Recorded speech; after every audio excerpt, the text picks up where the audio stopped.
Bonjour tout le monde, je suis heureuse de vous accueillir pour cette nouvelle vidéo où j'avais envie de vous parler du fait qu'on a tous un laboratoire qui est notre corps. En fait, j'avais envie de vous parler de ça parce que c'est vrai que c'est une image que j'utilise beaucoup au quotidien, à savoir qu'on est vraiment des alchimistes de la vie. Et pour cela, on va voir notre corps, notre corps en fait c'est l'élément de la terre en tant que tel, c'est un récipient quelque part. On va voir de l'eau pour travailler, à savoir des émotions qui nous sont apportées par l'extérieur, par le mouvement. Ici ça va être l'élément air qu'on va retrouver, et par finalement notre capacité à créer quelque chose à partir de ces émotions, etc. Eh bien, ce sera le feu qui va entrer en jeu. Donc j'avais envie de vous amener cette image-là, donc à savoir, on a la terre avec notre corps, on a l'eau avec les émotions, on a l'air avec l'extérieur qui nous amène des choses à vivre, un mouvement, un changement quelque part, et tout ça finalement nous amène à transmuter, à créer quelque chose de nouveau à travers le feu. Par conséquent, ça veut dire que tous ici, on a la possibilité, l'aptitude de transcender une émotion pour en faire quelque chose de porteur, quelque chose qui va nous alléger. Parce que qu'est-ce qui se passe quand on ne vit pas l'émotion? Eh bien on le voit, on va se sentir pas bien, on va avoir toujours les mêmes choses qui vont se répéter, et on va se sentir lourd, on est alourdi.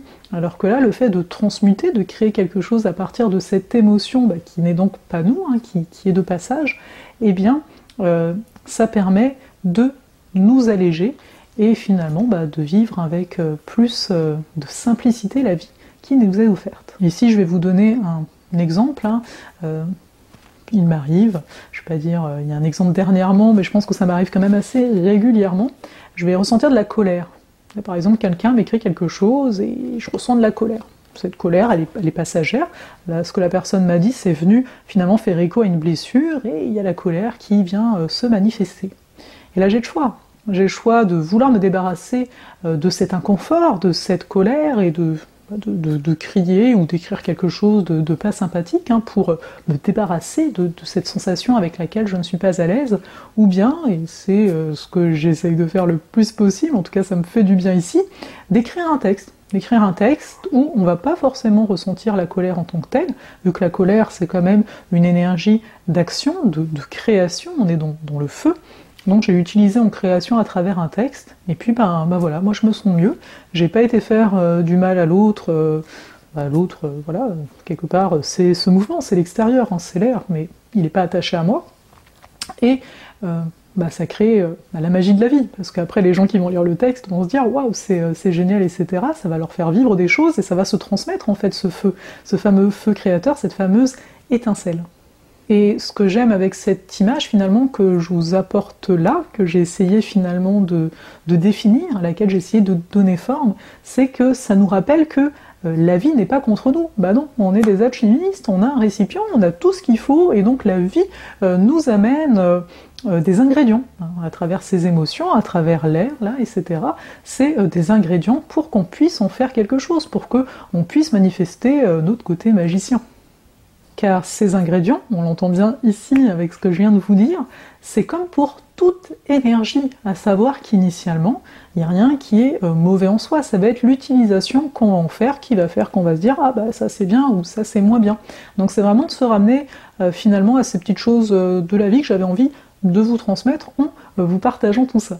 Pour conclure cette vidéo, qui j'espère vous aura apporté un nouvel angle de vue, j'avais juste envie de dire que pour les émotions, les fameuses, qu'on a tendance à vivre pas mal, n'est-ce pas, dernièrement, et en général, le tout finalement c'est de la vivre, l'émotion, de la vivre, donc de se dire ok, elle est là, c'est un ingrédient, et hop, je vais vivre ça, et je vais pouvoir, entre guillemets, passer à autre chose, en vivant cette expérience-là, au lieu de choses qu'on a tendance à faire, la prendre à emporter.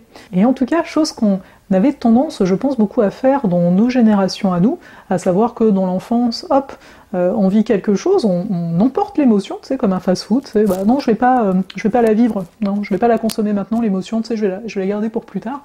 Le truc, c'est que ce plus tard, au bout d'un moment, ça devient lourd, on comprend pas, on se rappelle plus, en fait, qu'on avait pris ça, en fait, à emporter avec nous. Donc aujourd'hui, vu qu'on a de plus en plus conscience, c'est de parvenir à les vivre le plus possible, donc à faire finalement ce que fait tout magicien, quoi, à user de la magie à chaque instant, parce que finalement c'est cette utilisation, c'est ce côté créateur qui est en nous, qui nous fait, je pense, le plus de bien. Je vais vous souhaiter une très belle journée ou une très belle soirée. N'hésitez pas à vous abonner, pour moi ça me motive à poursuivre, à vous faire des petites vidéos comme ça qui sortent de nulle part. Et je vous dis donc à bientôt pour la prochaine vidéo.